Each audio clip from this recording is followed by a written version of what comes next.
السلام علیکم دوستو، شروع کرنے سے پہلے اگر ہو سکے تو لائک، شیئر اور سبسکرائب کا بٹن ضرور دبا لیجیے گا، شکریہ۔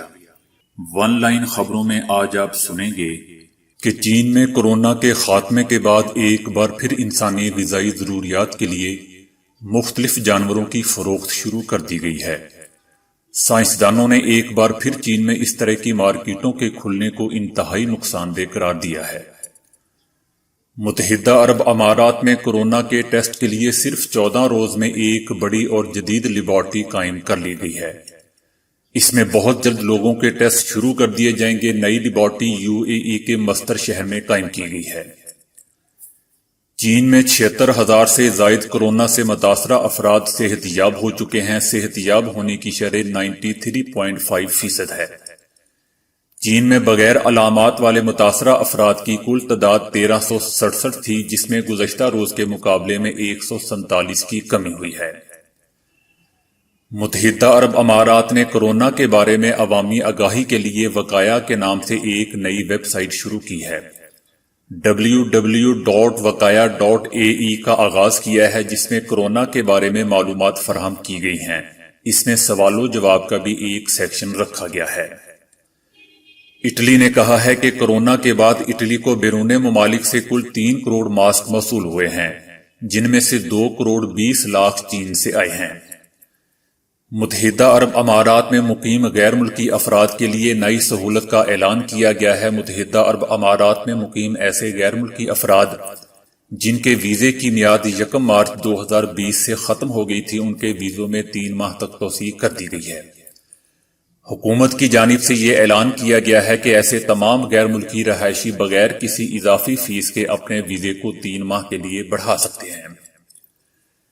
کورونا سے دنیا بھر میں بین الاقوامی ہوائی اڈے سنسان ہو گئے ہیں، جس کے بعد مختلف رن وے پر کھڑے ہوائی جہازوں کی تصاویر وائرل ہو رہی ہیں۔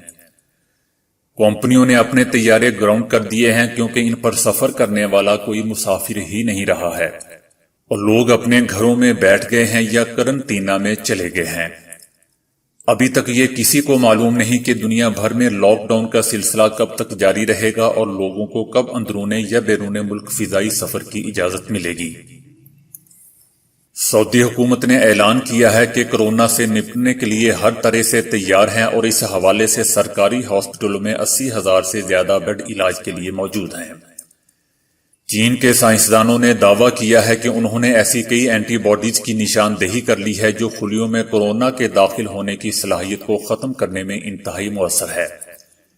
یہ اینٹی باڈیز کورونا کے خلاف مزاحمت کی مضبوط صلاحیت رکھتی ہیں۔ چین اور امریکہ کے درمیان کورونا کے متعلق ایک دوسرے پر الزامات لگانے کا سلسلہ جاری ہے، جبکہ چین نے ڈیٹا چھپانے کے امریکی الزامات کو افسوسناک قرار دیتے ہوئے کہا ہے کہ عوام کی صحت پر سیاست نہیں کرنی چاہیے۔ پہلا مریض ووہان میں سامنے آیا تھا اور ہم نے اسی وقت سے کام شروع کر دیا تھا۔ انہوں نے مزید کہا کہ امریکی حکام ہمارے اوپر صرف الزام لگانا چاہتے ہیں اور در حقیقت ہم ان کے ساتھ مباحثے میں نہیں پڑنا چاہتے۔ دنیا بھر میں اور خاص طور پر افریقہ میں HIV کے خاتمے میں متحرک کردار ادا کرنے والی جنوبی افریقن سائنسدان 64 سالہ گیتا رام جی کورونا جیسی علامات ظاہر ہونے کے بعد چل بسی ہیں۔ مقبوضہ بیت المقدس مسجد اقصی کے امام اور خطیب الشیخ اکرمہ صبری نے کہا ہے کہ زکوٰۃ کا مال کورونا کے مریضوں کے علاج اور ان کی بحالی پر صرف کیا جا سکتا ہے۔ اپنے ایک تحریری فتوے میں ڈاکٹر الشیخ اکرمہ صبری نے کہا کہ ہم تمام دولت مند اور صاحب ثروت افراد سے اپیل کرتے ہیں کہ وہ رمضان المبارک سے قبل ہی زکوٰۃ کی رقم ادا کریں تاکہ متاثرین کی مدد کی جا سکے۔ پوری اسلامی دنیا میں مسلمان معاشی مسائل کا سامنا کر رہے ہیں، ایسے میں صاحب ثروت لوگوں کو جلد سامنے آنا چاہیے۔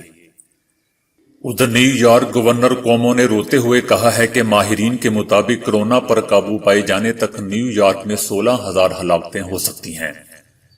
گورنر کا کہنا تھا کہ اگر آپ نیو یارک میں 16,000 اموات کے اندازے کو درست سمجھتے ہیں تو اس کا مطلب ہے کہ دوسری ریاستوں میں 10,000 افراد ہلاک ہوں گے۔ ادھر بھارتی ریاست اتر پردیش کے ضلع سیتاپور کورونا کی وجہ سے ایک گاؤں کے لوگ شدید مشکلات کا شکار ہیں۔ اس گاؤں کا نام کورونا ہے۔ کورونا نامی گاؤں کے لوگ اس کورونا کی وجہ سے 2 مختلف طرح کی پریشانیوں میں مبتلا ہیں۔ گاؤں والوں کا کہنا ہے کہ اس وبا کی وجہ سے ہمارے ساتھ امتیازی سلوک بڑھتا جا رہا ہے۔ جب ہم لوگوں کو کہتے ہیں کہ ہم کورونا سے ہیں تو وہ ہم سے بچتے ہیں۔ مقامی لوگوں کا کہنا ہے کہ کورونا کی طرح ہم بھی اچھوت کا شکار ہو چکے ہیں۔ جو بھی ہمیں فون کرتا ہے اور ہم انہیں اپنے گاؤں کا نام بتاتے ہیں تو وہ اسے مذاق سمجھتے ہیں۔ مقامی لوگوں کا مزید کہنا ہے کہ پولیس والے بھی ہم سے بدسلوکی کرتے ہیں۔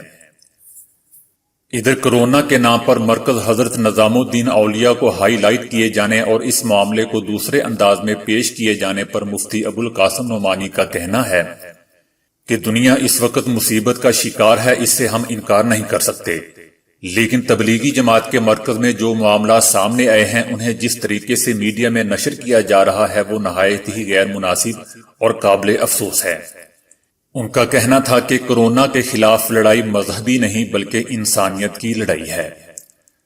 ادھر امریکہ میں کورونا سے کئی پاکستانی امریکن بھی اس کی نظر ہو گئے ہیں، جن میں کئی افراد کی نماز جنازہ ان کی قبر پر ادا کی گئی۔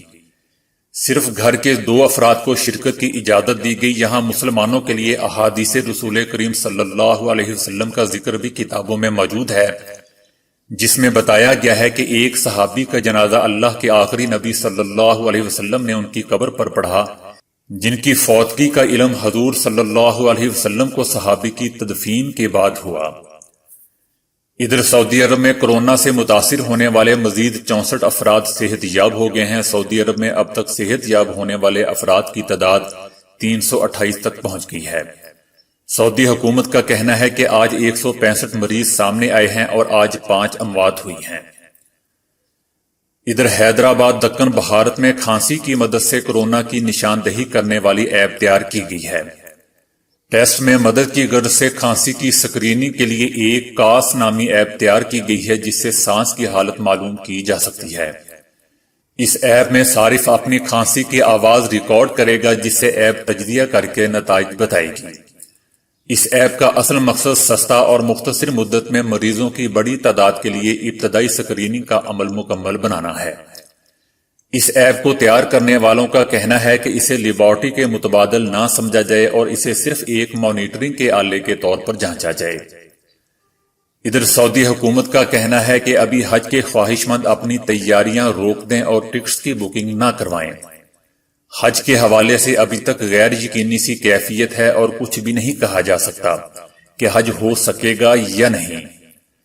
دوستو، اگر خدا نہ خواستہ 2020 میں حج بیت اللہ نہ ہوا تو یہ اسلامی تاریخ کا پہلا واقعہ نہیں ہوگا، بلکہ ماضی میں ایسا درجنوں بار ہو چکا ہے۔ سعودی عرب کی ریاست 1932 میں معرض وجود میں آئی، اس دوران اب تک حج کی ادائیگی میں خلل واقعہ نہیں ہوا، لیکن 1917-18 میں دنیا میں اسپینش فلو کی وجہ سے 5 کروڑ افراد ہلاک ہو گئے تھے۔ اس وقت بھی حج کی ادائیگی کی گئی تھی۔ اگر اس سال 2020 میں خدا نہ خواستہ حج کی ادائیگی نہیں ہوتی تو یہ اسلامی تاریخ میں اس نوعیت کا 40واں واقعہ ہوگا۔ 865 عیسوی میں عباسی خلافت کے مخالف اسماعیل بن یوسف الصفاق نے مکہ مکرمہ کے تقدس کو نظر انداز کرتے ہوئے عرفات کی پہاڑیوں میں موجود حاجیوں کو مار دیا تھا، جس کی وجہ سے حج ملتوی کرنا پڑا تھا۔ 930-983 میں بھی حاجیوں کو مکہ مکرمہ جانے سے روک لیا جاتا تھا۔ مسلمانوں کی ان آپسی لڑائیوں کی وجہ سے 983 سے 990 تک مسلسل 8 سالوں میں حج کی ادائیگی نہ ہو سکی تھی۔ باقی دوستو، اس پر پھر کبھی ڈیٹیل میں ویڈیو بناؤں گا کہ کب اور کیوں حج ملتوی ہوا تھا۔ تو دوستو، آج کے لیے اتنا ہی۔ ویڈیو کو لائک، شیئر اور فالو کرنے کا شکریہ۔